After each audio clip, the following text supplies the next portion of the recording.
की देवान आमकां संवसार रोजच्या आदीं विचून काडलेले आसले.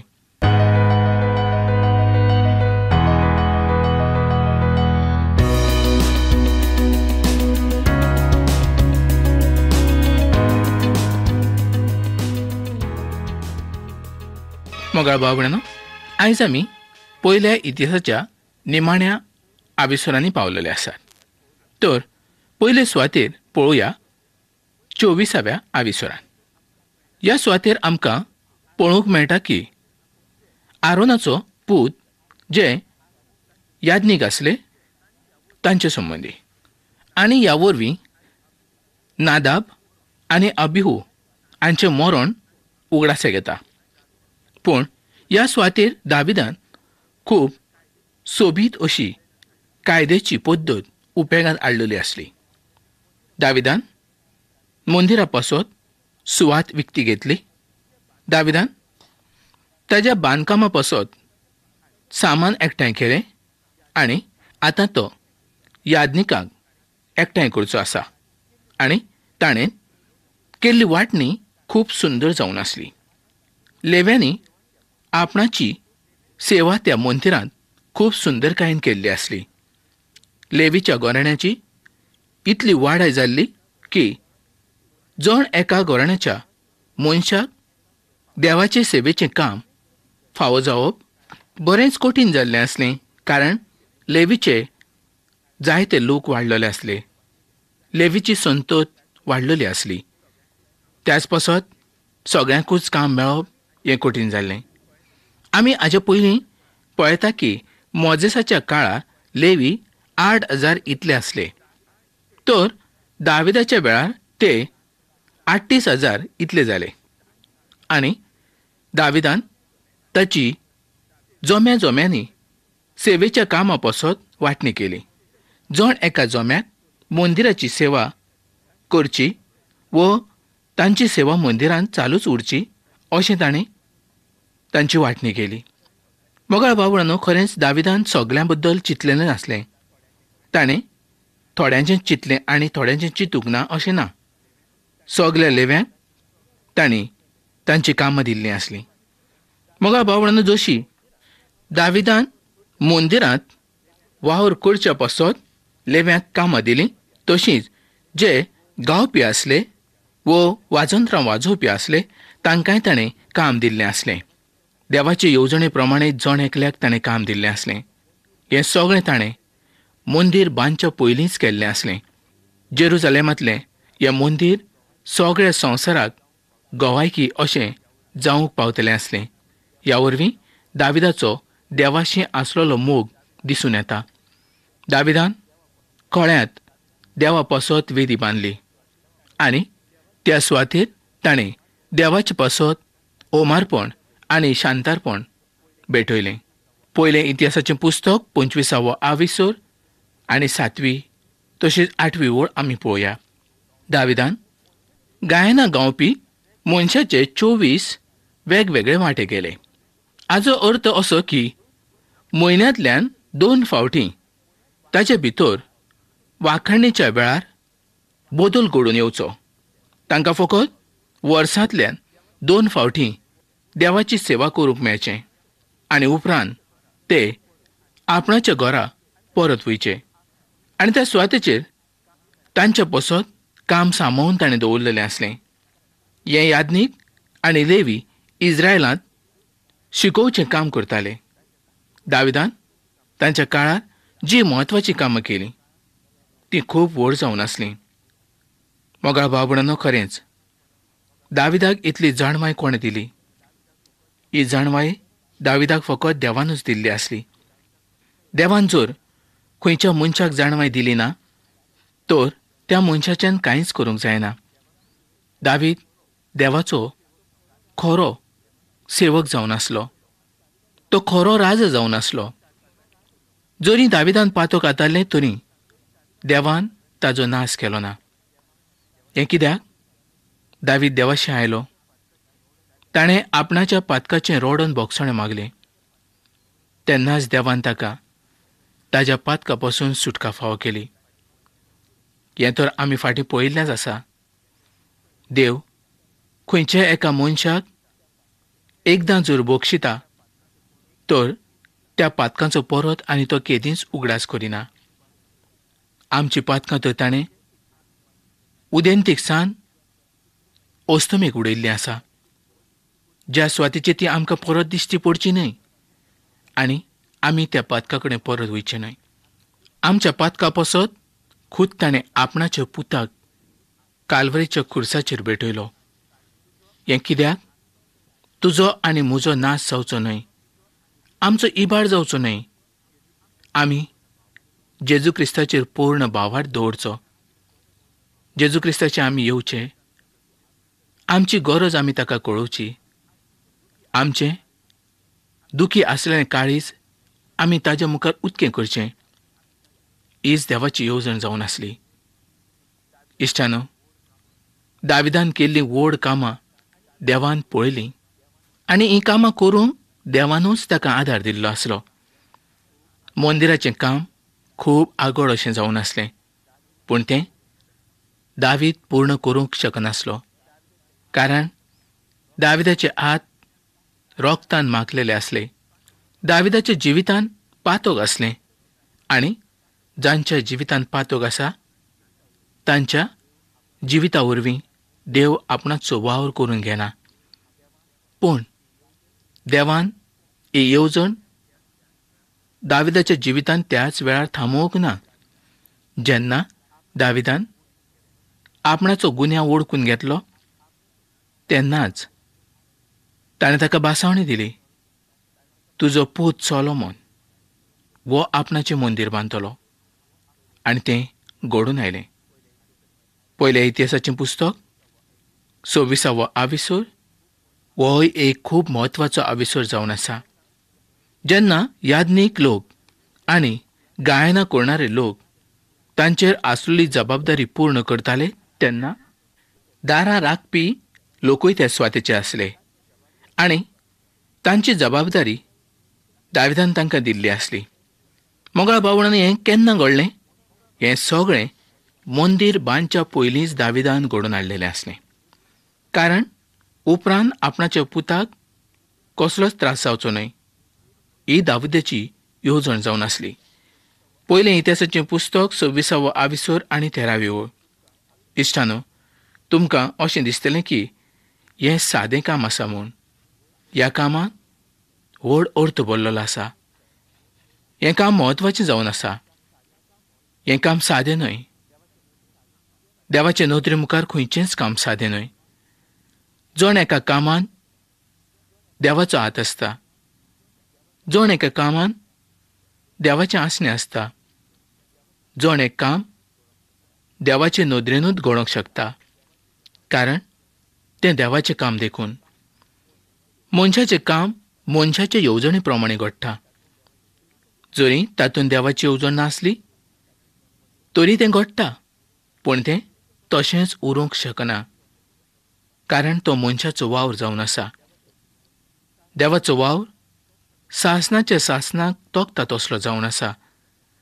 आयज तुका आनी म्हाका ताणें विचून काडलें आनी सासणाच्या सासणाक आपणाच्या सांगाता ताणें बसयलें. वो ताचो वावर जावन आसा. मोगाळ भावणानो, पयलें इतिहासाचें पुस्तक 26वो आविसोर आनी 20वे ओळीन पळोवया. ज्यो जायत्यो भेटोवणेच्यो वस्तू एकठांय केल्ल्यो आसल्यो ताची राखण करचे पासत त्या वेळार त्या सुवातेचे मनीस आसले आनी ही जबाबदारी खूब म्हत्वाची जावन आसली. हाजे उपरांत आमी पळयतात की लेवीच्या घराण्याचेर आनिकूय कांय जबाबदारीचीं कामां सोंपयल्लीं आसलीं. तातूंतली एक गजाल म्हणजे नीत करची जबाबदारी. तांकां वेगवेगळी पदवी आसली. इश्टानो, इस्रायल लोक देवाचे विचून काडलेले लोक जावन आसले. ह्याच देशा वरवीं सगळ्या संवसाराक देवाची खबर पावची हीच देवाची येवजण जावन आसली. आनी आपणाच्या देशाचेर आपणेनूच ताबो दवरचो अशी देवाची येवजण जावन आसली. पूण लेवी लोक देवाचे वाटेन चल्ले नात. त्या उपरांत देवान फुडाऱ्यांक वेंचून काडले, पूण तेय देवाच्या उतरा प्रमाणे चल्ले नात. आनी उपरांत इस्रायल लोकांनी आपणाच्या देशाचेर राजा मागून घेतलो. आनी हाचो परिणाम पयलो राजा साऊल जावंक पावलो. उपरांत दावीद राजा जावंक पावलो. जरी त्या देशाचेर राजा आसले तरी पूण इस्रायल परजा देवाचे वाटेन चल्ली ना. तर आतां 27व्या आविसराचेर आमी नदर मारया. इतिहासाचें पयलें पुस्तक 27वो आविसर आनी पयली ओळ. ह्या आविसराच्या सुरवातेक आमी दाविदाच्या सेनापती संबंदी आनी सरदारा संबंदी पळयता.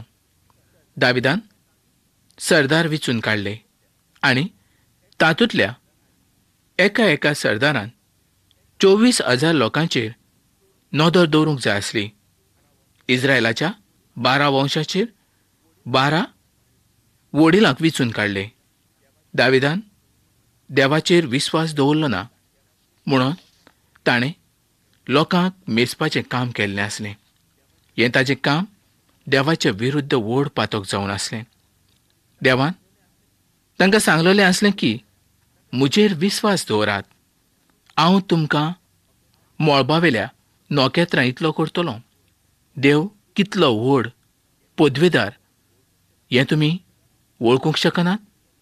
देवाच्यान सगळें करूंक जाता. देवान इस्रायल परजा वाडोवंक सांगलेली आसली, ती मेजूक सांगूंक ना.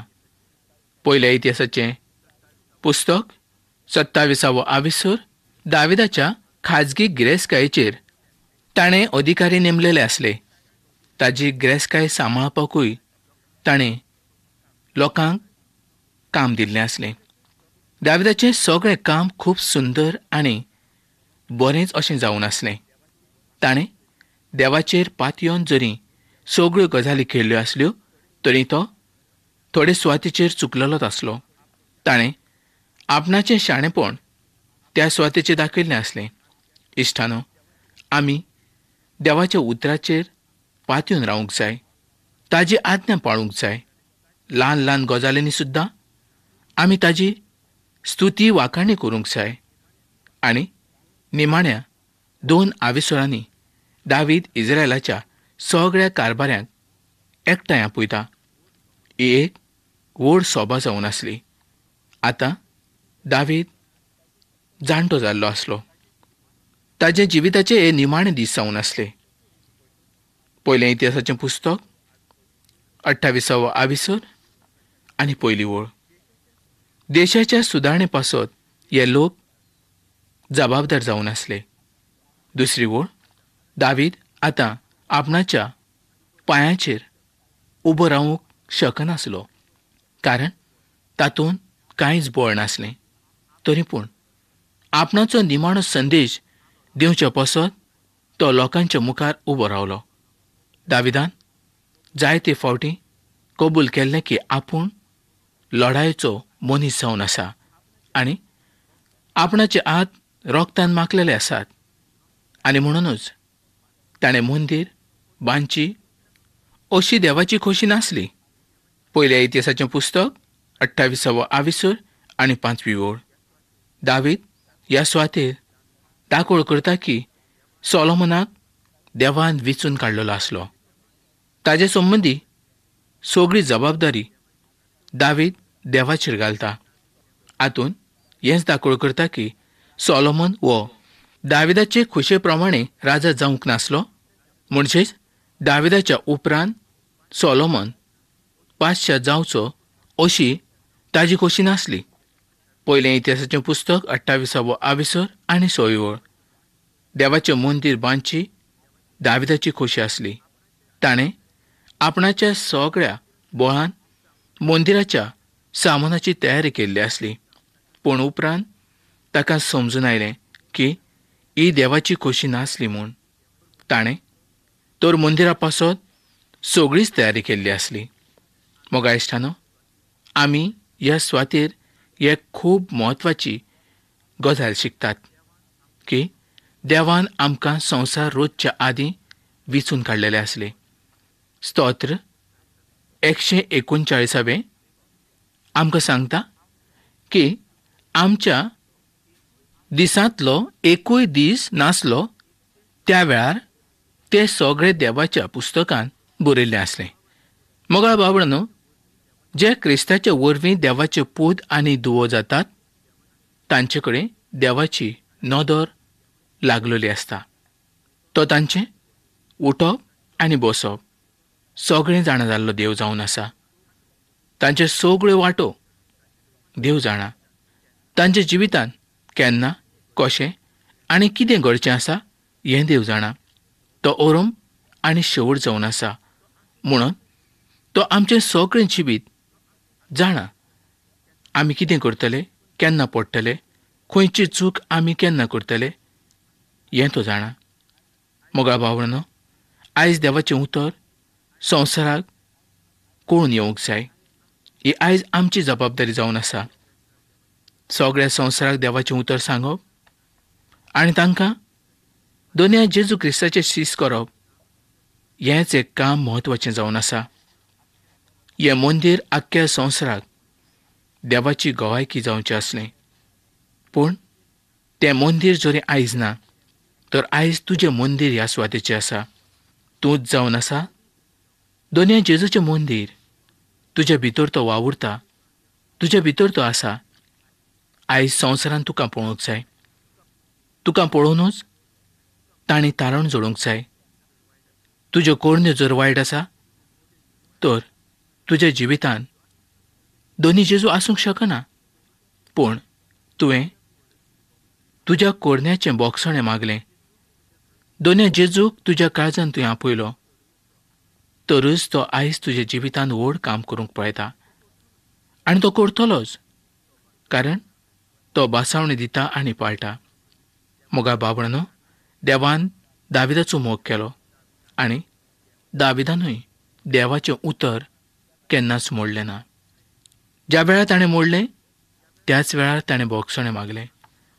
आयज आमी आमकांच पळोवंक जाय. आमी कितले फावटी देवाचें उतर मोडटात, कितले फावटी आमी देवाक नेगार वेतात. आयज जण एकल्यान आपणाची चवकशी करूंक जाय. दावीद एक राखणो आसलो. देवाचे नदरेन तो बोल्लो आनी देवान ताका राजा केलो. आयज देव तुकाय राजा करूंक पळयता. कसलो राजा? सासनीक राजा. जें तुजें राज कोणूच काडूंक व्हरूंक शकना तसलो तुका राजा करूंक पळयता. आनी तूं सासनाच्या सासनाक दुनियाच्या बाराबर राज करतलो. तर मुखार बाबड्यानो, आयच्या उतरा उद्देशी जायतें तुमकां कळून आयलें जायत. तुमची जायती मागणी आसतली, ती तुमच्याच मोतीन तुमी दवरूं नाका. आयजूच चीट बरयात आनी तुमी म्हाका कळीत करात. हांव तुमच्या पसत मागणें करूंक पळयतां. तर मोगाळ आयकुप्यानो, आयची कार्यावळ आमी हांगा सोंपोवया आनी फुडल्या कार्यावळीन आमी परत मेळुया.